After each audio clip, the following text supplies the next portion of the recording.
So hello everyone, গতকাল রাতে আপনাদেরকে একটা পোস্ট করছিলাম যে লাইভে আসব এবং আপনাদেরকে আমি দেখাবো কেন আমার এই ফ্রি হ্যান্ড রাইটিং বইটা এই ধরনের এই স্টাইলে বই বাজারে নাই এবং এইভাবে করে কেউ আলোচনা করে নাই। আর সবচেয়ে বড় কথা হচ্ছে, যেহেতু কেউ আলোচনা করে নাই এটা পুরোপুরি স্বীকার করতে পারবো না, কারণ হচ্ছে আমি তো আর সব বই পড়ি নাই। কিন্তু এইটা ডিফারেন্ট বই, এই স্টাইলে বই নাই, এইটা আমি গ্যারান্টি দিতে পারি। এবং এই বইটা কিভাবে আপনার নিউজ পেপারের মতন রাইটিং লিখতে খুবই জরুরি, এইটা পুরোপুরি প্রুফ করে দেখাবো আজকের এই লাইভের মাধ্যমে। সো এই বইটা অলরেডি আমাদের হাতে চলে আসছে।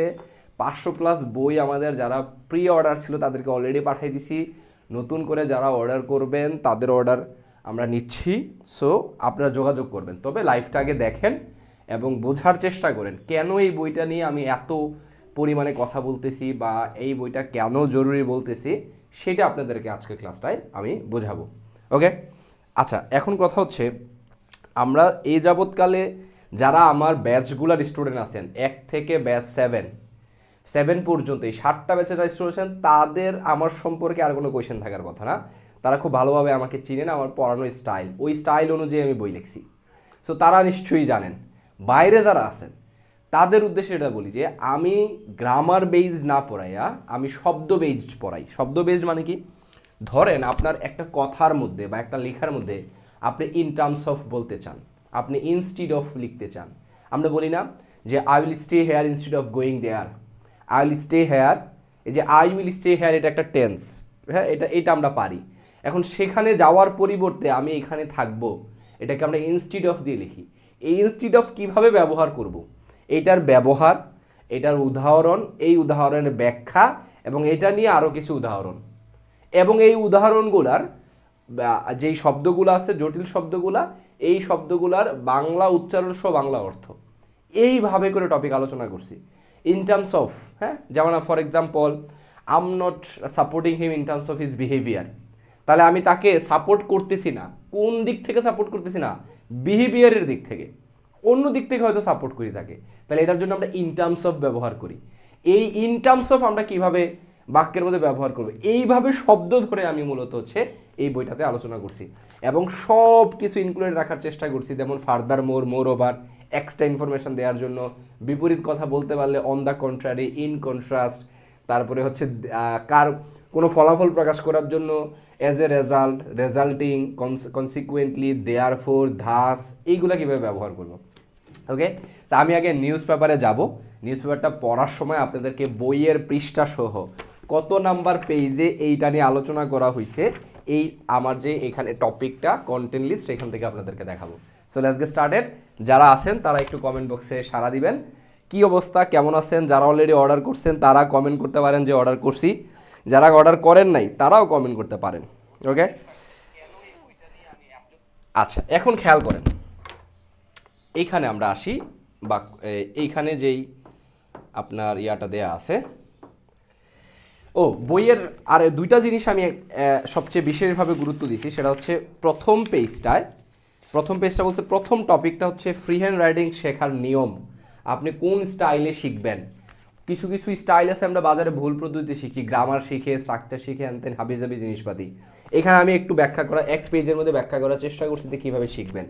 আর সবচেয়ে গুরুত্বপূর্ণ হচ্ছে লাস্ট পেজে আরেকটা টপিক আছে, সেটা হচ্ছে এসে প্যারাগ্রাফ বা যে কোনো রাইট আপ লেখার নিয়ম। এবং এটা একটা কাজ করছি, এটা কোনো লেখায় ব্যাখ্যা করি না, এটা একটা ভিডিও বানাইছি। ওই ভিডিওটা আনলিস্ট করা আছে, প্রাইভেট করা আছে, এবং এখানে কিউআর কোড দিয়ে দিছি। যে বইটা নেবেন কিউআর কোডটা স্ক্যান করে আপনি হচ্ছে এই ভিডিওটা দেখতে পারবেন। অথবা আরেকটা কাজ করতে পারে, স্ক্যান করে না পারলে আমাদের জয়েন ইংলিশের পেজে মেসেজ করলে আমরা ওই ভিডিওর লিঙ্ক দিয়ে দিব আপনাকে। এইভাবে করে এই বইটা ইয়াতে আপনি কীভাবে একটা অ্যাসে প্যারাগ্রাফ থিঙ্কিং করবেন, কীভাবে পুরোটা ডেভেলপ করে সাজাবেন, কি কি জিনিস আপনার ভাবতে হবে, কি কি জিনিস রাখা লাগবে, বা কোন স্টাইলে লিখবেন, সব কিছু আলোচনা করছি ওই ভিডিওতে। সো ভিডিওটা এখানে আমি দেখেন, আপনারা হয়তো দেখতে পাচ্ছেন যে কিউআর কোড দিয়ে দিছি, কিউআর কোডের মাধ্যমে এটা পাবেন। সো এই দুইটা জিনিস রাখার চেষ্টা করছি। এখন আসেন যে এই বইটার নিউজ পেপারের যে ব্যাপারগুলো থাকে, এই আলোচনাগুলা বা এই স্টাইলে এত সুন্দর করে দেখবেন নিউজ পেপারে একটা সেন্টেন্সের ভিতরে 2-3টা সেন্টেন্স অ্যাড করতেছে। কিভাবে অ্যাড করতেছে তারা, এগুলা যে ইয়াগুলা হিসাবগুলা, এই হিসাবগুলাই আমি শব্দ আকারে আকারে এই পুরো বইটাতে আলোচনা করছি। 362 পেজের একটা বই। অনেকে বলতে পারেন ভাই বই তো ছোট, কেউ কেউ আমরা 500-700 বই দেখে অভ্যাস। শোনেন, চাইলে বই বড় ছোট আমরা এই বইটাই করতে পারবো। কীভাবে করতে পারবো? বইয়ের সাইজটা একটু ছোটো করে ফেলবো, এই ছোট সাইজের বই করে ফেলতে পারবো, নাম্বার 1। নাম্বার 2, ভেতরের ফন্ট সাইজ যদি বাড়াই দেই 300, জাস্ট ফন্ট সাইজ যদি 10.5 থেকে 11 বা 11.5 দেই, বই হয়ে যাবে 500 পেজের। সো পেজ দেখে কখনোই বই যাচাই করবেন না। বইয়ের আসল যে স্ট্যান্ডার্ড সেটা নির্ভর করে বেসিক্যালি বইয়ের কন্টেন্টের উপর, কি আছে এটার ভিতরে, কিভাবে আলোচনা করা হয়েছে এবং এটা আপনার জন্য উপকারী কি না, এইগুলোর উপর বইয়ের দাম বা বইয়ের অ্যাকচুয়াল স্ট্যান্ডার্ড বা মান নির্ভর করে। সো আপনারা মাঝে মাঝে কেউ কোয়েশ্চেন করেন কত পেজের বই, ভাই কত পেজের বই, এই ইয়াটাই ভেগ একটা কোয়েশ্চেন। কি কি আছে বইয়ে, কন্টেন্ট লিস্টটা দেন, এইটা আপনাদের কোয়েশ্চেন হওয়া উচিত। কত পেজের বই, বই তো আমি এটা 500 পেজ বানাইতে পারবো, আপনার কি কি জিনিস দিব না, ফাউ ইংরেজি কিছু ট্রান্সলেশন দিয়ে দিলে 50-60টা ট্রান্সলেশন দিয়ে দিলাম, বই হয়ে যাবে 1000 পেজের। সো অনেক ব্যাপার আছে এগুলা, ঠিক আছে। আচ্ছা আসেন, যেমন ধরেন আমি এখানে আলাদা করে ভোকাবুলারি লিস্ট দেই নাই, আমি যতগুলা সেন্টেন্স আলোচনা করছি এই দেখেন এখানে উদাহরণ আলোচনা করছি, আর নিচে এই উদাহরণ থেকে যে ভোকাবুলারিগুলো আছে সেগুলো আলোচনা করছি। আলাদা করে কোনো ভোকাবুলারি লিস্ট দেই নাই। ভোকাবুলারি লিস্ট দিলে এই বই 700 বই বানাতে পারবো, 700 বই বানানোর ব্যাপার না। কিন্তু আমার প্ল্যান আছে ভোকাবুলারির জন্য আলাদা একটা ইউনিক স্টাইলে একটা আলাদা বই বের করার প্ল্যান আছে। এখন যাক ওইটা না বলি, তবে এইটা ভোকাবুলারির জন্য মোর দেন এনাফ। আপনি যতগুলো সেন্টেন্স এখানে দেখেন, আরও কিছু উদাহরণের মধ্যে এখানে 1টা 2টা 3টা 4টা 5টা 6টা 7টা, এখানে 7টা এক্সাম্পল দিছি, আগে একটা এক্সাম্পল আছে, পরে আরও কিছু উদাহরণ বলে আরও 7টা এক্সাম্পল দিছি। এই এক্সাম্পল থেকে যে ভোকাবুলারিগুলো আছে দেখেন, এখানে ভোকাবুলারিগুলো বাংলা উচ্চারণ এবং আপনার অর্থসহ। যেমন ফর এক্সাম্পল একটা আছে ইগনোর, ইগনোর মানে উপেক্ষা করা, এবং দেখেন ওয়ার্নিং, ওয়ার্নিংস মানে সতর্কতা, তারপর অথরিটি কর্তৃপক্ষ, এরকম সব দেয়া আছে। আচ্ছা আসল জিনিসটা আসে, আর্টিকেলটা আমরা একটু দেখি, এখান থেকে আমি ব্যাখ্যা করব যে আমার বইয়ে এই টপিকগুলো আছে, এই যে এরাই যে স্টাইলে লেখছে এগুলো আমার বইয়ে আছে, গ্যারান্টি সহকারে আপনাদের দেখাবো। আসেন, UK US trade deal could mean tariffs not necessary says Trump. Okay, একটু খেয়াল করেন তো, UK US trade deal could, এটা হচ্ছে মুডাল ভার্ব। মুডাল ভার্ব আমরা নাম জানি, কিন্তু আসলে ক্যান কোথায় ব্যবহার করব, কুড কোথায় ব্যবহার করব, এই জিনিসটা আমরা পাবো হচ্ছে এখানে দেখেন 14 নাম্বার টপিক, মুডাল ভার্বগুলো দিয়ে বাক্য তৈরি, এবং 4টা আলাদা, can, could, may, might, would, must. এখানে মতো উইল উড হওয়ার কথা, উইলটা আমি রাখি নাই কারণ উইলটা ফিউচার টেন্সে আলোচনা হয়ে গেছে। এখানে শুড এবং অট টু, এগুলো পেজ নাম্বার আছে, যেমন ক্যান কুড 140 নাম্বার পেজে আলোচনা করছি। তাহলে এখানে যে কুডটা ব্যবহার হইলো, কুডটা কেন ব্যবহার হলো? আমরা অনেকে মনে করি যে কুড মনে হয় ক্যানের অতীত ফর্ম, না, কুড রিকোয়েস্ট করতে, কুড সম্ভাবনা বোঝাইতে, কুড পরামর্শ দিতে ব্যবহার করা হয়। আমি 141 পেজে যাইয়া জাস্ট একটা স্যাম্পল দেখাই আপনাদেরকে যে কুড আসলে কতভাবে ব্যবহার করা হয়। এই দেখেন ক্যান কি কি জায়গায় ব্যবহার করা হয়। ক্যান আমরা সক্ষমতা বোঝাইতে, অনুমতি দিতে, সম্ভাবনা, সাজেশন দিতে। এখানে দেখেন কুড, কুড হচ্ছে অতীতের সক্ষমতা, মানে অতীতকালে আপনি কোনো একটা কিছু পারতেন এরকম, এটা ঠিক আছে ক্যানের অতীত হিসেবে এটা ব্যবহার হয়েছে। কিন্তু সবসময় তো ক্যানের অতীত হিসেবে হয় না, কখনো কখনো সম্ভাবনা বোঝাইতে ব্যবহার করা হয়, বর্তমানকালেই এটা ব্যবহার করা হয়, অতীতকালে না। তাহলে এটা আমরা পাবো কোথায়? দেখেন, ভদ্রভাবে অনুরোধ বা প্রস্তাব বোঝাইতে, এখানে কি করছি, ব্যবহার কোথায় হয়, যেমন দিছি, ব্যাখ্যা দিছি। সম্ভাবনা বোঝাইতে কুড ব্যবহার হয় কিছু ঘটনার সম্ভাবনা বা সম্ভাব্যতা প্রকাশ করতে। যখন আমরা কোনো কিছু ঘটার সম্ভাবনা সম্পর্কে কথা বলি তখন কুড শব্দটি ব্যবহার করা হয়। এমন পরিস্থিতিতে ক্যানের পরিবর্তে কুড ব্যবহার করা বেশি উপযোগী, অর্থাৎ সম্ভাবনা বোঝাইতে ক্যানও ব্যবহার করা হয়, কুডও ব্যবহার করা হয়, তবে এই সম্ভাবনা বোঝানোর সিচুয়েশনে কুডই বেশি ব্যবহার করা হয়। এখানে মূলত হচ্ছে এখানে সম্ভাবনা বোঝাইছে যে যে ট্রেড ডিলটা সম্ভবত এইটা বোঝাইতে পারে, মেন মানে বোঝানো বা অর্থ করা। Tariff not necessary says Trump, Trump বলছে যে টেরিফটা দরকার নাই, জরুরি না। হ্যাঁ, এই কুড দ্বারা মূলত সম্ভাবনা বোঝাইছে, সম্ভবত এই জিনিসটা বোঝাইছে, এটা ট্রাম্প বলছে। তো কুডের আসলে সম্ভাবনা অর্থে ব্যবহার করা হয়। এখন এগুলো করার পরে এখানে আপনারা দেখবেন যে আরও কিছু উদাহরণ দিয়ে এখানে 1টা 2টা 3টা 4টা 5টা 6টা এক্সাম্পল দেওয়া হয়েছে। এই এক্সাম্পলগুলোর ভোকাবুলারিগুলো এখানে দিয়ে দেওয়া হয়েছে। দেখেন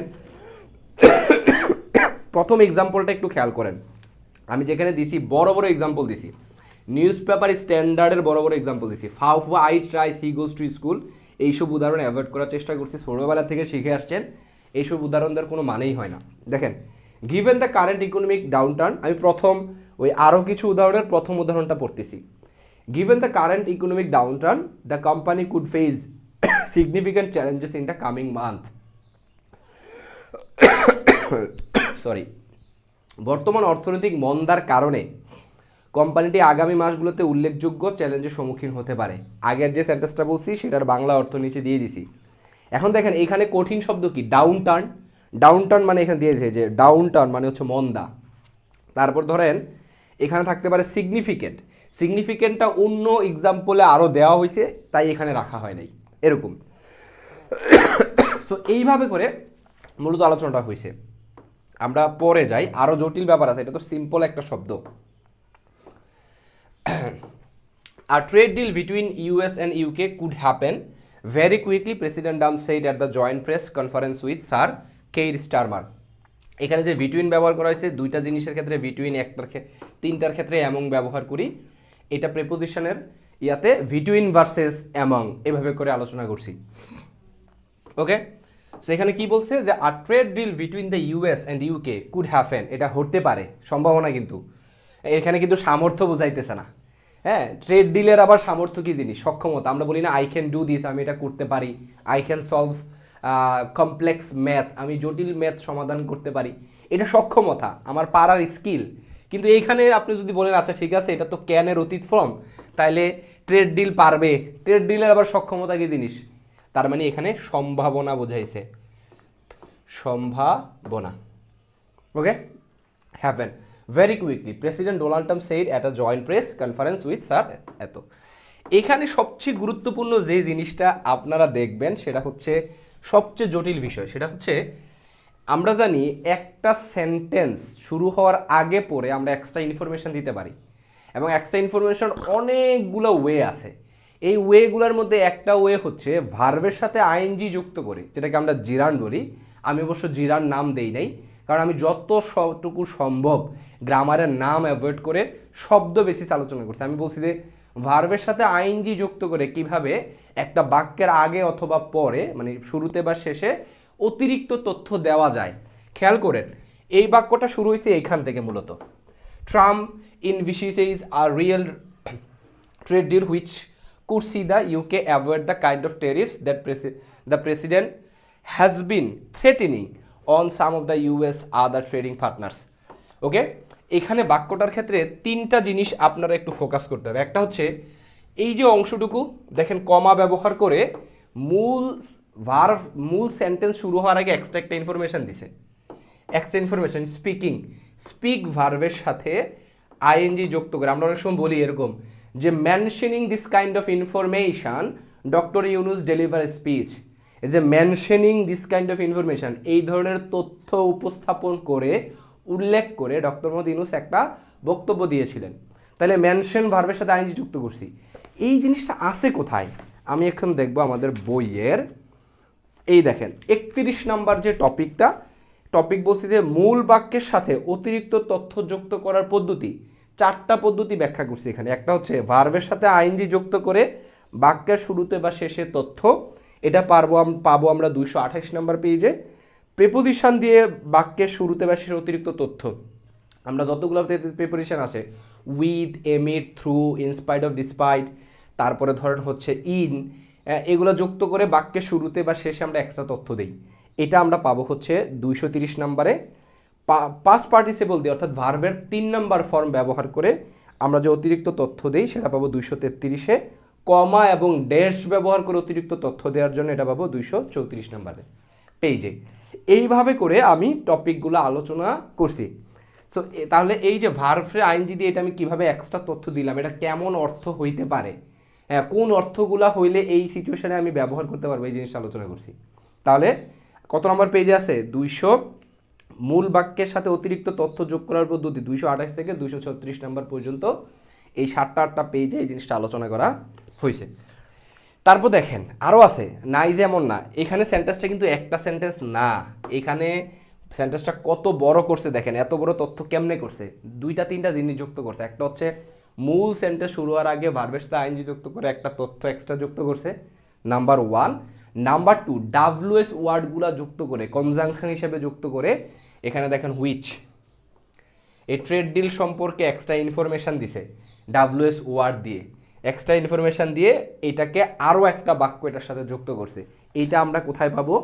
এটা পাবো হচ্ছে আমরা এই বইয়ের, let me find this out, এই যে 9 নাম্বার টপিক, ডাব্লিউএস ওয়ার্ডস কনজাংশন হিসেবে বাক্যে ব্যবহার, ডাব্লিউএস ওয়ার্ডস মানে ডাব্লিউএস শব্দগুলা কনজাংশন হিসেবে বাক্যে ব্যবহার।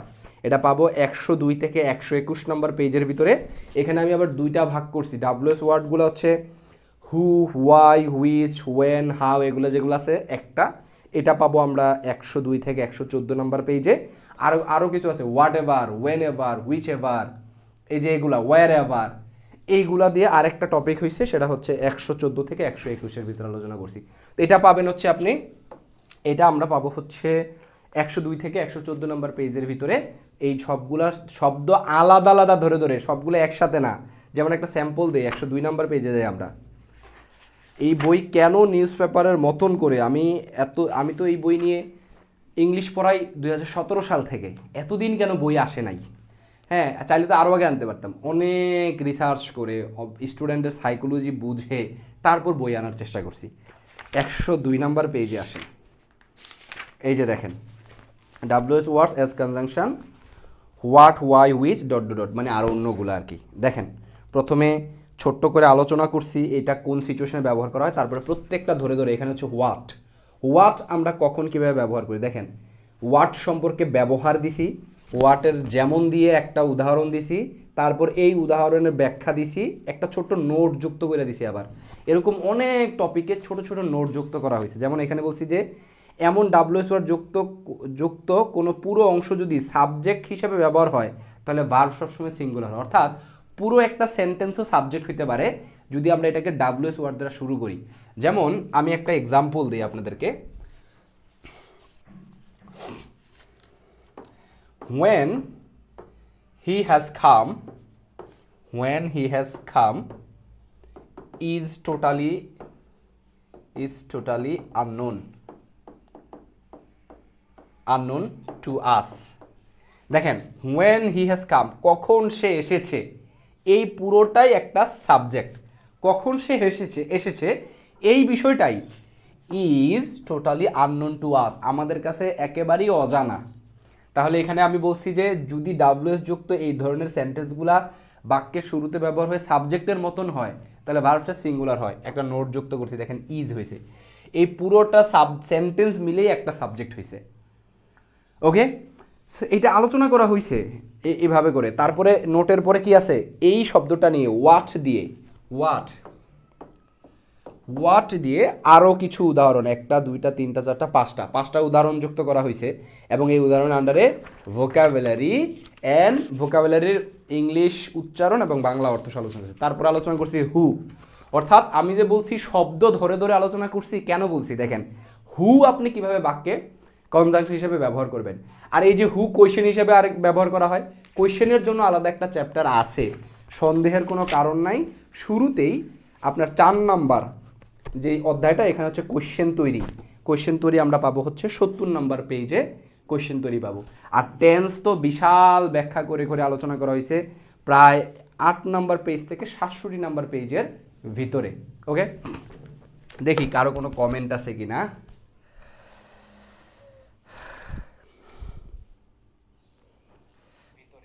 অর্ডার করেছি, হাতে পাই নাই, পাবেন, সবাইকে পাঠিয়ে দিছি অলরেডি। আমি আপনার 3টি কোর্সে বইটি কিনতে চাই, অর্ডারের উপায়, মূল্য, কয়দিনের মধ্যে পাবো? 2 দিনের মধ্যে পেয়ে যাবেন, পেজে অর্ডার করুন। ভাইয়া এই বইটা কিনলে কী কী পাওয়া যাবে বইয়ের মধ্যে, কী কী কন্টেন্ট আছে এই বইয়ে, এটা তো ব্যাখ্যা করতেছি। তাছাড়া আপনি কন্টেন্ট লিস্টটা দেখার জন্য, বইয়ের 1-2টা টপিক দেওয়ার জন্য পেজে মেসেজ করলে আপনাকে ছবি দিয়ে দিবে। ওকে, আচ্ছা দেখেন, তারপরে খেয়াল করেন এখন বলতে পারেন ভাই এগুলা কি আছে কিনা, হ্যাড বিন সিন আছে কিনা? অবশ্যই আছে, এগুলো তো টেন্সের মধ্যে আলোচনা করে ফেলছি। আপনি বাক্য লেখার জন্য সবার আগে দরকার টেন্স। এখন টেন্স আমি স্ট্রাকচার না ধরে ব্যাখ্যা করে করে আলোচনা করছি অসংখ্য উদাহরণ দিয়ে। আপনি জাস্ট বইটার একটা টেন্সের আমি ওই ডেমো পেজগুলোর মধ্যে একটা রাখছি, প্রেজেন্ট কন্টিনিউয়াস টেন্স, এটা দেখলেই বুঝবেন যে কীভাবে টেন্স আলোচনা করছি। খেয়াল করেন তো, এখানে আমরা একটা জিনিস লক্ষ্য করব, দুইটা অ্যাজ ব্যবহার হয়েছে, এখানে একটা অ্যাজ একটা অ্যাজ, দুইটা আলাদা আলাদা ব্যবহার করেছে। কিভাবে? The trip had been seen as a কি মুভমেন্ট ইন স্যার কায়েরস কি প্রিমিয়ারশিপ মানে প্রেসিডেন্টশিপ, প্রধানমন্ত্রীত্বের ইয়াকে প্রিমিয়ারশিপ বলা হয়। As he sought to influence Trump's decision on topics including Ukraine as well as trade. এই জায়গায় এই সেন্টেন্সটা দিয়ে আমার কয়টা টপিক আছে আপনাদের মাথায় কোনো ইয়া আছে, আইডিয়া আছে? একটু খেয়াল করেন সবাই। এইখানে অ্যাজটা ব্যবহার করা হয়েছে হিসেবে অর্থে, হিসেবে। এইখানে অ্যাজটা মূলত কনজাংশন, আমরা এটাকে কারণ অথবা যেহেতু, যেহেতু এই অর্থে ব্যবহার করি। এই অর্থে আরও ব্যবহার করি আমরা সিন্স, আমরা ব্যবহার করি ফর, আমরা ব্যবহার করি বিকজ। তো এই বিকজের অধ্যায়টা যেটা আমরা একটু দেখি কোথায় আছে, give me some time please. এই যে এইখানে আপনার 25 নম্বর অধ্যায়টা, because, since, as, for, because of বা ডিউ টু। এখানে যে অ্যাজ অধ্যায়টা আলোচনা করা হয়েছে, এখানে একটা নোট দিয়ে দেওয়া হয়েছে যে কনজাংশন হিসাবে অ্যাডের ব্যবহারটা আলোচনা করে উদাহরণটা দিয়ে নোটে বলা হয়েছে অ্যাজের অন্য আরেকটা ব্যবহার হচ্ছে, এটা আমরা হিসাবে অর্থে ব্যবহার করি। যেমন অ্যাজ আ ফ্রেন্ড অথবা অ্যাজ আ কনসাস সিটিজেন, একজন সচেতন নাগরিক হিসেবে আই ক্যান ডু দিস, আমি এটা করতে পারি না।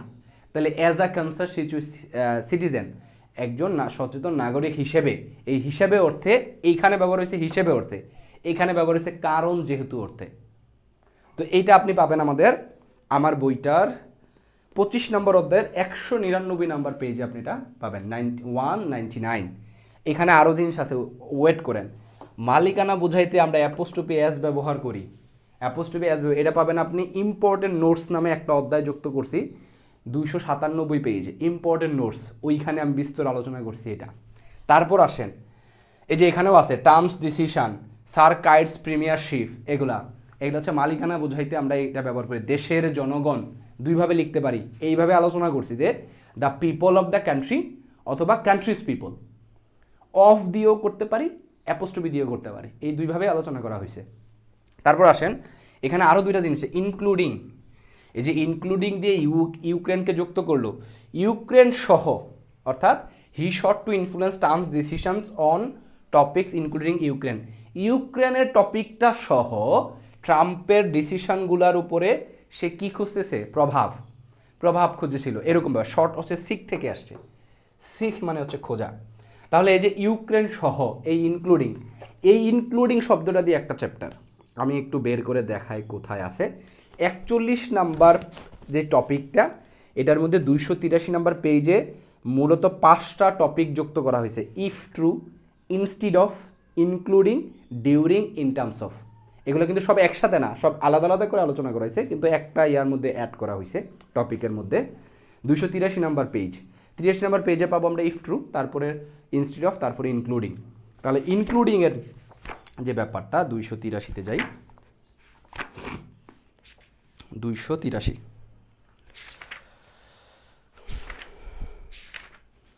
এই যে ইনক্লুডিং আলাদা, এই পেজে কিন্তু আছে ইনস্টিড অফ, আর এখানে হচ্ছে ইনক্লুডিং। ইনস্টিড অফ ব্যবহার কোথায় ব্যবহার করব, এবং এখানে একটা ছোট্ট বক্স দিয়ে দেওয়া হয়েছে স্যাম্পল হিসেবে। এখানে যেমন থেকে ব্যাখ্যা এবং আরও কিছু উদাহরণ থেকে ভোকাবুলারি।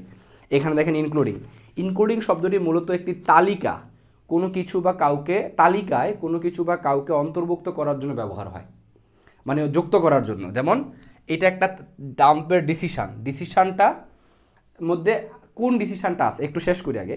এটি এমন একটি পদ্ধতি বা উল্লেখিত যা উল্লেখিত কিছু নির্দিষ্ট উপাদান বা ব্যক্তি ছাড়াও অন্য কিছু অন্তর্ভুক্ত করে। এটি সাধারণত বাংলা বাক্যে সহ অর্থে ব্যবহার করা হয়। কিভাবে এখন সহ অর্থে আপনার তো কনফিউশন হতে পারে, আমরা একটা এক্সাম্পল দেখব। যেমন conference will feature several notable speakers including a Nobel laureate, একজন নোবেল পুরস্কার বিজয়ী সহ সম্মেলনে একাধিক উল্লেখযোগ্য বক্তা উপস্থিত থাকবেন। The conference will feature several notable speakers including a Nobel laureate. অন্যান্য বক্তাদের সাথে আরও একজন, ব্র্যাকেটে লিখছি নোবেল বিজয়ী, অন্তর্ভুক্ত রয়েছে, এবং অন্তর্ভুক্ত বা যুক্ত বোঝাতে ইনক্লুডিং ব্যবহার করা হয়। এবার আরও কিছু উদাহরণে, everyone was invited to the party including their friends and family. তাদের বন্ধু এবং পরিবার সহ সবাইকে পার্টিতে আমন্ত্রণ জানানো হয়েছিল, এটা এইভাবেও অর্থ করতে পারি। অথবা সবাইকে পার্টিতে আমন্ত্রণ জানিয়েছিল যার মধ্যে তাদের বন্ধু অন্তর্ভুক্ত। ওকে, এরকম, ঠিক আছে। সো এইভাবে করে মূলত হচ্ছে ব্যাপারগুলো আলোচনা করা হয়েছে, বন্ধু পরিবার অন্তর্ভুক্ত, ঠিক আছে। তাহলে এখানে কি শেষ না, এইখানে আরও কাহিনী আছে। এই একটা সেন্টেন্সের মধ্যে দেখেন তো অ্যাজ ওয়েল এজ আছে না, অ্যাজ ওয়েল এজ আছে, কিন্তু এটা ছাড়াও এরকম আরেকটা টপিক আছে, এটা হচ্ছে অ্যাজ ওয়েল। দুইটা কিন্তু আলাদা। এটা মূলত আমরা এবং অর্থে ব্যবহার করি এবং ও অর্থে ব্যবহার করি। এটা হচ্ছে ও, এই ও হচ্ছে আমিও সেও, আর এটা হচ্ছে আমি ও সে, অথবা আমি এবং সে, তুমি এবং আমি, তুমি ও আমি, এরকম। এটা হচ্ছে অ্যাজ ওয়েল অ্যাজ। এটা টপিক কোথায় আছে? এটা হচ্ছে অ্যান্ড অর বাট। আমরা একটু দেখি কোথায় আছে। 28 নম্বর অধ্যায়টাতে and but or as well as, along with বা টুগেদার উইথ, এটা আমরা পাবো 217 নম্বর পেজে। তাহলে এই যে একটা সেন্টেন্স তারা এত বড় সেন্টেন্স করলো, একটু খেয়াল করেন। আপনারা বলেন যে বড় সেন্টেন্স তৈরি করতে পারি না, পারবেন কেমনে? এই জিনিসটাই তো বুঝেন না। এখানে অ্যাজ দিয়ে যে এক্সট্রা একটা ইনফরমেশান দিল, অ্যাজ কীভাবে দিল তারা, এখানে অ্যাজ দিয়ে আরও একটা পুরো বাক্য যুক্ত করলো। কিভাবে যুক্ত করলো? এখানে এই বাক্যের ভিতরে আরও একটা এক্সট্রা ইনফরমেশন যুক্ত করলো ইনক্লুডিং দিয়ে। কিভাবে করলো? এবং অ্যাজ ওয়েল এজ দিয়ে আবার ট্রেডের কথাও বলছে। কিভাবে করলো? এগুলো জানতে হবে না? আপনারা তো শিখেন হচ্ছে degree, narration, dangling modifier, inversion, clause, তারপরে হচ্ছে আপনারা শিখেন টেন্স, প্যাসিভ ভয়েস, এরকম। কিন্তু আপনারা বাক্য শিখেন না, বাক্যের ভিতরের খুঁটিনাটি যে ব্যাপারগুলো আছে। এবং এই জিনিসটার সমাধানের জন্যই আমি বাজারে অনেক বই দেখছি। হ্যাঁ, আমি যেহেতু 17 সাল থেকে ইংলিশ পড়াই, সো দেখেই মূলত আমার মাঝে রিয়েলাইজেশন আসছে বইগুলো এইভাবে কেন লিখে না, বা এইভাবে লিখলে সমস্যাটা কথা। এইভাবে লিখলে একটু জটিল, লেখা টাফ। কারণ আপনাকে এখানে ভিতরে ইনক্লুডিং, অ্যাজ ওয়েল অ্যাজ এগুলা বোঝানো একটু টাফ, বা এটা লিখতে হলে অনেক সময় সাপেক্ষ ব্যাপার। এবং এই বই আমার R&D টিম তথ্য কালেকশন করছে। আমি এই বইটা টানা 3 মাস, লাস্ট 1 মাস তো আমার ব্যাক পেন হয়ে গেছে এই বই এডিট করতে করতে। সো ব্যাপারগুলো হচ্ছে এটা। হ্যাঁ, কিন্তু তথ্য কালেকশন বিভিন্ন থেকে নেওয়া হয়েছে। এটা আনডাউটেডলি আমি এক্সাম্পল ব্যবহার করছি বিভিন্ন নিউজ পেপার, ChatGPT ব্যবহার করেও। হ্যাঁ, এক্সাম্পল ব্যবহার করে। এক্সাম্পল তো আর নিজে নিজে বানানোর কিছু নাই, কিন্তু এই রিলেটেড এক্সাম্পল আমি সার্চ করে বের করছি। হ্যাঁ, বের করে কালেকশানে দিছি। এখানে অর্থগত অনেক মডিফিকেশান করা হয়েছে, কারণ ChatGPT বা গুগল আপনাকে যতই দেখ, আপনি ধরেন ওরা 99% কারেক্ট দিল, আর 1% কারেকশানের কারণে অর্থের যে বিশাল চেঞ্জ হয়, এটা যদি আপনার নলেজ না থাকে আপনি তো পারবেন না। তাহলে তো যে কেউ বাজারে বই লিখতো, ব্যাপারটা হচ্ছে এরকম। সো এটা হচ্ছে কথা। তাহলে আপনার মোটামুটি আইডিয়া হওয়ার কথা যে আমার বইটা কিভাবে কোথায় আলোচনা করছি। আচ্ছা, এরকম আরও কিছু পাই কিনা আমরা একটু দেখি আপনাদেরকে দেওয়ার জন্য।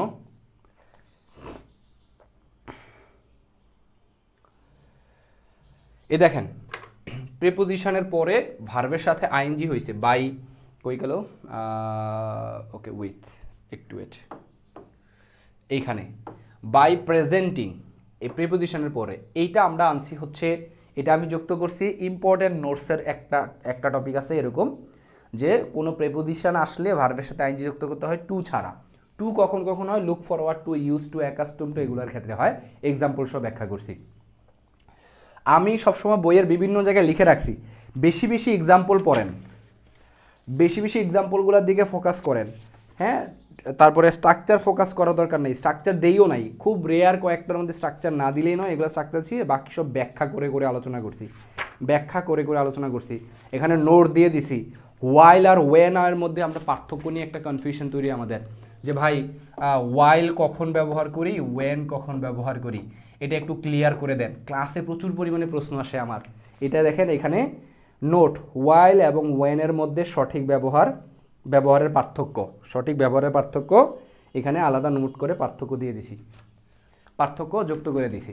তার মানে এই বইয়ে নাই কি, দেখেন মূল সেন্টেন্সের আগে এখানে হচ্ছে মূল সেন্টেন্স, রিসিভিং ভার্বের সাথে আইএনজি যুক্ত করে এই এক্সট্রা ইনফরমেশনটা যুক্ত করছে কমা দিয়ে, এই রিসিভিং।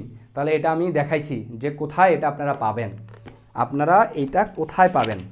হ্যাঁ, এই যে 31 নম্বর, মূল বাক্যের সাথে অতিরিক্ত তথ্য যুক্ত করার পদ্ধতি। অতিরিক্ত তথ্য আমরা অনেক কিছুতে যুক্ত করি, আমরা কমা দিয়ে, ড্যাশ ব্যবহার করে, কি বলে ভার্বের 3 নম্বর ফর্ম। 3 নম্বর ফর্ম কীভাবে ব্যবহার করি একটু খেয়াল করেন। আমি জাস্ট একটা এক্সাম্পল দিই। ধরুন আমি বললাম the movement led by some students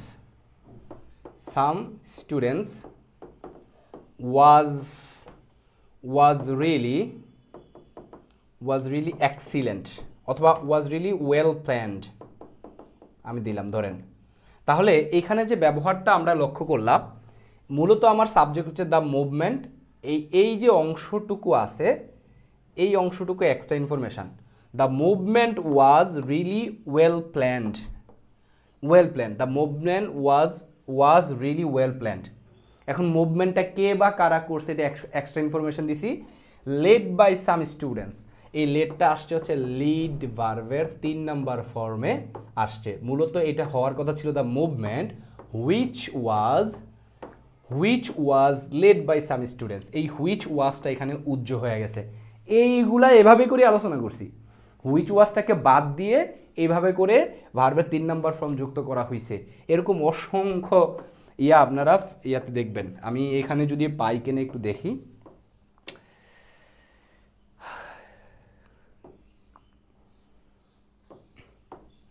এই যে অ্যালং উইথ ব্যবহার করছে, অ্যালং উইথের জন্য আলাদা চ্যাপ্টার আছে, টুগেদার উইথ অ্যালং উইথ। আপনারা অ্যান্ড অর বাতের যে চ্যাপ্টারটা 217 নম্বর পেজ, অ্যালং উইথ কীভাবে ব্যবহার করবেন, ব্যবহার করে এক্সট্রা তথ্য যুক্ত করবেন, আছে চ্যাপ্টার আছে, পাবেন নাকি আপনি বলেন? এই বই কেন আমি বলতেছি ফ্রি হ্যান্ড রাইটিং জগতে এই বই নাই, এইভাবে করে ব্যাখ্যা কেউ করে নাই, বই লিখে নাই, এটার কারণটা এইটাই। হ্যাঁ, এখানে আমি আপনারা বলতে ভাই মলম বিক্রি করতেছেন না, আমি আপনাদের ব্যাখ্যা করার চেষ্টা করতেছি যে এই বিষয়গুলো আছে এই বইটাতে, এবং এইরকম স্টাইলে কেউ বই লেখে নেই। এই মেসেজটা যদি আপনাকে আমি না দিতে পারি তাহলে তো এটা আমার ব্যর্থতা, ব্যাপারটা হচ্ছে এইটা, ঠিক আছে? ন্যাচারালি আমি অতিরিক্ত এক্সাজারেট করে কোনো তথ্য দেই না। যারা আমার স্টুডেন্ট, আপনি অসংখ্য স্টুডেন্ট আছে আমার, তাদের থেকে জিজ্ঞাসা করতে পারেন যে যেইটা আমার মাঝে নাই এটা আমি কখনোই বলবো না, এবং আমি বলিও না, নেভার এভার। এই বইয়ে যা আছে তাই বলতেছি, এই বইয়ে এই টপিকটা আছে, এইভাবে করে আলোচনা করছি। ফ্রি হ্যান্ড রাইটিংয়ের জন্য এটা মাস্ট নিডেড। এখন লাস্ট একটা শব্দ বলি, সেটা হচ্ছে এটা কি শুধু ফ্রি হ্যান্ড রাইটিংয়ের জন্য দরকার? না, এই বই পড়লে আপনার রিডিং হ্যাবিট বাড়বে না? আচ্ছা, আপনি যদি একটু খেয়াল করেন তো, একটু আগে যে সেন্টেন্সটা ব্যাখ্যা করলাম, অনেকক্ষণ ধরে যে সেন্টেন্সটা ব্যাখ্যা করলাম, এই যে এখানে as including, as well as, এগুলা ব্যাখ্যা করলাম। এই বই থেকে আপনি যখন এই রাইটিংটা জানবেন, তাহলে এটার অর্থটাও বলতে পারবেন না, আপনি অর্থটা তৈরি করতে পারবেন না, পারবেন। তাহলে আপনার রিডিং হ্যাবিটের জন্য কাজে লাগতেছে না? আরে ভাই, আপনি আইএলটিএস দিবেন, ব্যাংক বিসিএসের প্যাসেজ আসে, বিসিএসের তো বড় বড় প্যাসেজ আসে, তাহলে আপনি রিডিং হ্যাবিটের জন্য কাজে লাগতেছে। এখন কেউ প্রশ্ন করে, ভাই এটা কি স্পিকিংয়ের জন্য কাজে লাগবে? কী রে ভাই, স্পিকিং এটা স্পিকিং না? এটা কি শুধু রাইটিং? এটা স্পিকিং। কিন্তু আপনারা যেটা করছেন যে I try, he goes to school, I love him, এই ধরনের স্পিকিং এটাতে পাবেন না। এটা থেকে অ্যাডভান্স লেভেলের হয়তো বা স্পিকিংটা পাবেন আর কি, ঠিক আছে? সো এটা নিঃসন্দেহে এই বইটা অর্ডার করতে পারেন, এবং এই অর্ডার হয়তো বা 70-80টার মতন বই আছে সম্ভবত স্টকে, এটা শেষ হয়ে যাবে, আর পরবর্তী স্টক আসতে হয়তো আর 2-3 সপ্তাহ লাগতে পারে। তো এর মাঝে আজকালকের মধ্যে যারা অর্ডার করবেন তারাই বইটা পাবেন আর কি। বইটার মূল্য হচ্ছে 400 টাকা। এটা কোথাও এখনও লাইব্রেরিতে আমি দেই নাই, বড় পরিসরে দিব, কারণ বিগ বাজেটের ব্যাপার। সারা দেশে লাইব্রেরিতে দিতে গেলে আমার কমপক্ষে 5-7 লাখ টাকা লাগবে, ব্যাপারটা হচ্ছে এরকম আর কি। এবং টাকাটা মার্কেটে আটকে থাকবে। ফ্রাঙ্কলি স্পিকিং, আমি যেহেতু আইবিএর মার্কেটিং স্টুডেন্ট ছিলাম, সো আমি ব্যাপার আপনাদেরকে সরাসরি ব্যাখ্যা করতেছি। বইটার মূল্য হচ্ছে আপনার 400 টাকা। 400 টাকা। এবার ডেলিভারি চার্জ আপনাদের দিতে হবে। কেউ যদি স্ট্রিট ফাস্টের মাধ্যমে অর্ডার করেন, হোম ডেলিভারি হয়ে যাবে। নিকটস্থ কুরিয়ারের মাধ্যমে অর্ডার করলে চার্জ একটু কম হয়। আপনি যদি উপজেলায় বা জেলা শহরে থাকেন, তাহলে আপনি কুরিয়ারে করাই বেটার। আপনি 1 থেকে 2 দিন, 24 থেকে 48 ঘন্টার মধ্যে আপনার হাতে বই চলে যাবে। ওকে, সো ব্যাপারগুলো হচ্ছে এইটা।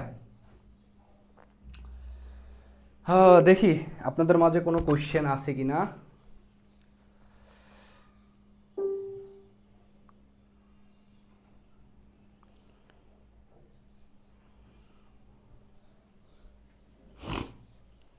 I have order the book, I haven't got yet. ইয়েটেরও ব্যবহার আলোচনা করা হয়েছে, ঠিক আছে। আচ্ছা হ্যাঁ, ইয়েটটা এখানে ব্যবহারটা হয়েছে। যারা পান নাই, আমি তো আপনাদের পোস্ট করে দিছি, গতকালকে আমরা সবার উদ্দেশ্যে বই পাঠাই দিছি, গতকালকে কুরিয়ারে পাঠাই দিছি। তো এটার জন্য ওয়েট করতে হবে, you have to wait for a time, for while. যেমন আজকে অনেকের কাছে বই চলে যাবে, কালকের মধ্যে আশা করি সবাই বই পেয়ে যাবেন। যারা অনেক দূরে তারা হয়তো রবিবার পাইতে পারেন। এটা তো কুরিয়ারের উপর নির্ভর করে। আপনাদের গ্রুপে আমি ইনস্ট্রাকশন দেওয়া আছে, আপনার গ্রুপে অ্যাক্টিভ থাকবেন, ঠিক আছে। বই পাই নাই, আমার স্টকে বই নাই, তাহলে তো হবে না। আমি যাদেরকে প্রি অর্ডার নিছি, প্রি অর্ডারে কিন্তু আমি প্রি অর্ডারের কিন্তু 100 টাকা অফার ছিল, 100 টাকা বইয়ের ব্যবধান ছিল প্রি অর্ডার, কারণ ওইটাতে আমি প্রফিট করি নাই। ওইটা মূলত প্রেসে দেওয়ার জন্য আমার পকেট থেকে যেন টাকাটা না যায়, আপনাদের টাকাটা নিয়ে আমি বইটা অর্ডার করছি। এইটা হচ্ছে মূল উদ্দেশ্য ছিল। সো এখন আর সুযোগ নেই, অফার টপারের আর কিছু নেই। এখন 400 টাকা করে বই আপনি পে করবেন। এবার আপনি কোন মাধ্যমে নেবেন আমাদের বলবেন, ওইটাও এক্সট্রা পে করবেন সাথে। যেমন ধরেন আপনার ঢাকার ভিতরে, ঢাকা না, জেলা শহরগুলোতে হলে 50 টাকা আমাদেরকে দিবেন, তাহলে 450 টাকা। উপজেলায় হলে 60 টাকা দিবেন, 460 টাকা। স্ট্রিট ফাস্টে নিলে ঢাকার ভিতরে 50 টাকা, সম্ভবত না জানি 60 টাকা, আপনি একটু দেখে নিন, 60 টাকা সম্ভবত। ঢাকার বাইরে 100 টাকা। এখানে আরেকটা জিনিস বলে রাখি, একটা বই অথবা দুইটা বই একই price, home delivery, home delivery. আর যদি 3টা করেন তাহলে 20 টাকা বাড়বে, 4টা করলেও এই 20 টাকাই। অর্থাৎ আপনার 60 টাকার সাথে 60 টাকা দিয়ে আপনি 2টা বইও নিতে পারবেন, একটা বই নিতে পারেন ডেলিভারি। কিন্তু আপনি যদি 3টা নেন তাহলে এটার সাথে আরও 20 টাকা, 80 টাকা দিতে হবে। আর যদি 4টা বই নেন তাহলে 80 টাকাই, 80 টাকাই। 5টা নিলে আরও 20 টাকা যোগ হবে, 6টা নিলে ওই টাকাই, এরকম ব্যাপারটা। সো বন্ধুরা কয়েকজন মিলে অর্ডার করতে পারেন, 3-4টা বই অর্ডার করতে পারেন। যারা মেসে থাকেন বিভিন্ন দেখেন, একজনের বই আরেকজন খুব একটা মানুষ পড়ে না, নিজেরটা নিজে দাগাইয়া পড়তে চায় সবারই। আমি নিজে প্রচুর বই কিনছি। শুনুন, বই কেনার সম্পর্কে আমাকে বলে লাভ নাই, কারণ আমি এত পরিমাণ বই কিনছি আর বই পড়ছি, এবং ওই নলেজগুলো গ্যাদার করে মূলত আমি হচ্ছে একটা নতুন স্টাইলে বইটা লিখছি। সো ব্যাপারটা হচ্ছে এইটা। আজকে ক্লাসটা আমি এখানেই হয়তো বা শেষ করব। দেখি কারো কোনো কোয়েশ্চেন আছে কি না, কে আমার সাথে কীভাবে থাকতে চান দেখি। আমাদের অনেকেই লাইভ দেখতেছেন একসাথে। ওকে, সো তাহলে এই বইটা 400 টাকায় আপনারা অর্ডার করতে পারবেন। মার্কেটে এখন কোনো লাইব্রেরিতে আমরা দেই নাই, আমরা আরও পরবর্তীতে হয়তো বা দিব, একটু সময় লাগবে আমাদের, কারণ এটা বাজেট এর একটা ব্যাপার আছে। সো আপাতত আমাদের থেকে কিনতে হবে, এটা আমাদের আসলে কিছুই করার নাই। আমরা চেষ্টা করবো আস্তে আস্তে আপনাদের ফ্রেন্ডলিভাবে, মানে আপনাদের ফ্রেন্ডলি করে বইটা যেন সারা দেশে চলে যায় আপনাদের। আচ্ছা, এখন একটা প্রশ্ন থাকতে পারে, ভাই যারা চাকরি করে আইএলটিএস দেয় তাদের জন্য না। মনোযোগ দিয়ে শোনেন, এসএসসি এসএসসিতে আপনার যে ছোটো ভাইটা পড়ে বা আপনার ছেলে মেয়ে পড়তেছে, তার জন্য সবার আগে এই বইটা আপনি কিনবেন। অবশ্যই তার জন্য এই বইটা দরকার, কারণ রাইটিং না শিখে মুখস্থ করে করে এসে প্যারাগ্রাফ মুখস্থ করে করে আর কতদিন, সম্ভব না তো। ধরা কোনো না কোনো জায়গায় খাবে। এসএসসিতে হয়তো চাপে চুপে মুখস্থ করে কয়েকটা রবের মুখস্থ করে পেয়ে যাবে, A+ পেয়ে যেতে পারে সম্ভবত, কিন্তু পাবে না কোথায়? এডমিশন টেস্টে গিয়ে রাইটিংয়ে খারাপ করবে। ভার্সিটিতে ইংলিশ ভার্সনে বইগুলোতে পড়ানো হয়, সব পাবলিক বইয়ে পাবলিক ভার্সিটিতে ইংলিশ ভার্সনে পড়ানো হয় বেশিরভাগ সাবজেক্ট। ওইখানে যে একটা ধরা খাবে, তারপরে আপনার চাকরির পরীক্ষা বা যদি আইএলটিএস দেয় সেখানে ধরা খাবে, জায়গায় জায়গায় ধরা খাবে। তাহলে এসএসসি এসএসসিতে যারা পড়ে, আপনার ছেলে মেয়ে হোক আপনার ভাই বোন হোক, তাদেরকে অবশ্যই এই বইটাকে তাদেরকে সংগ্রহ করে দিবেন। এবং কথা দিচ্ছি, আমার পেজটা ফলো রাখেন। এইটার আন্ডারে একটা কোর্স আসবে, ওইটা অবশ্যই পেইড কোর্স। নর্মালি আমার ফ্রি হ্যান্ড রাইটিং যেমন কোর্স আসে, যারা করতে চাইলে করবে, না করতে চাইলে কোনো অসুবিধা নেই। এই বইটা পড়েও যথেষ্ট বুঝতে পারবে এবং ওইভাবে করেই লেখা, ঠিক আছে। কোনো কোয়েশ্চেন আছে কিনা আপনারা একটু আমাকে জানান। কারো কোনো কোয়েশ্চেন থাকলে কমেন্ট করেন।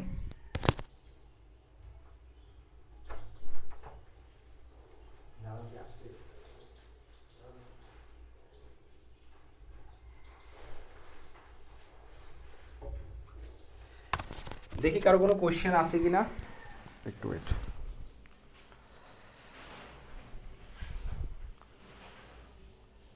আশা করছি অনেক ভালো হবে। Please respond my question. আপনার কোয়েশ্চেন হলো, is it enough to learn English by reading your book? Of course, speak English like the English, how can I speak like the English? আচ্ছা, প্রথম কথা হচ্ছে স্পিকিংয়ের স্ট্যান্ডার্ডে না, স্পিকিংয়ের স্ট্যান্ডার্ডে কিছু জিনিস ব্যাপার আছে কি, এমন ধরেন ছোট ছোট জিনিসপাতি, হ্যাঁ, যেমন ধরেন আপনার সিচুয়েশন বেসড স্পিকিং করে ওরকম না, অ্যাডভান্স লেভেলের স্পিকিংয়ের জন্য এই বইটা লাগবেই। আর এই বইটা পড়েই ইংলিশ রিডিং এই বইটা পড়ে ইংলিশ শেখা সম্ভব কিনা? মোর দেন এনাফ। এমনি তো ছোটোখাটো গ্রামার তো পৃথিবীতে অনেক পড়ছেন, তো একেবারেই তো আর জিরো না। যে ক্লাস 5-এ উঠছে 6-এ উঠছে সে গ্রামার পড়ছেই। তো ওইসব যারা একটু খুঁটিনাটি সামান্যও পড়ছেন তাদের জন্য এই বই যথেষ্ট ইংলিশ শেখার জন্য, শুধু রাইটিং না। প্লিজ রেসপন্ড করছি, আশা করি বইটা ভালো হবে। আমিও আশা করতেছি বইটা ভালো হবে এবং ইংলিশের জগতে বেস্ট একটা বই হতে যাচ্ছে ইনশাল্লাহ। এবং এটার আপনারা পড়েন, নিজেরা ভালো করে বুঝেন, এক্সাম্পলগুলো দেখেন, তারপরে আপনার ভাই ব্রাদারদেরকে রেফার করে নেন বইটা কেনার জন্য। আজকে এই পর্যন্তই, দেখা হবে আপনাদের সাথে এই বই নিয়ে আরও অনেক ডিসকাশন বা ক্লাসে। থ্যাংক ইউ সো মাচ, আজকে এই পর্যন্ত।